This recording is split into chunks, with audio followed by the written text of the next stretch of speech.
नमस्कार सर्व मित्र परिवारांना माझा जय जिजाऊ, जय शिवराज, जय भीम, जय क्रांती, जय महाराष्ट्र।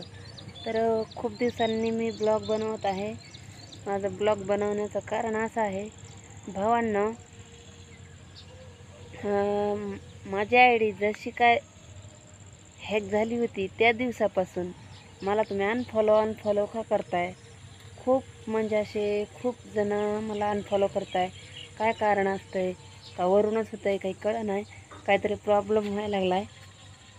पण ज्या दिवसापासून आय डी हॅक झाली होती वापस आली, मी बघते पहिले माझे रोज फॉलोवर वाढत होते आणि आता उलट कमी कमी कमी कमी होत राहत आहे। काय झालं आहे? माझ्याकडून काही चुकतं आहे का आणि का असं करताय हे काय मला कळायला गेलं नाही।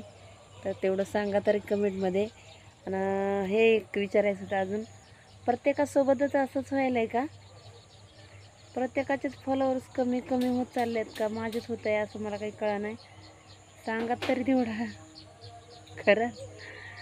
आणि यूट्यूब चॅनलला बी माझ्या सबस्क्राईब करा। या फेसबुक आय डी तर मला असं त्याच्यावर कामसुद्धा करावं वाटाणा गेलं आहे बघा। अशी म्हणजे बेकारशी झाली। पहिलं लई चांगली चालायची, आता चांगली चालनाच आहे। मनोज दादांचे व्हिडिओ असायचे ना, तर खूप चालायची आणि ती 2-3 महिने टाकायला नाही जमत आहे, असं झालं आहे ते। आणि मला काय वेळ एवढा भेटत नाही की मी व्हिडिओ बनवू शकन। तरी तुम्ही मला सपोर्ट करा आणि खरंच कळकळीने विनंती करते मी की मला सपोर्ट करा भावांनो।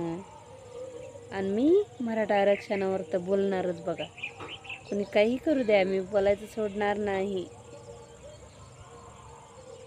तर एवढंच बोलायचं होतं मला। तर चहा पाण्याचा टाईम झाला आहे, भैया सध्या चहा बनवतोय, त्यामुळे मला आता चहा प्यायचा आहे।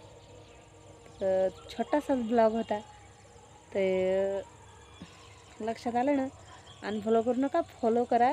यूट्यूब चॅनलला माझ्या सबस्क्राईब करा, सपोर्ट करा मित्रांनो। तर असाच तुमचा माझा सपोर्ट राहू द्या मला। तर बाय बाय, टाटा।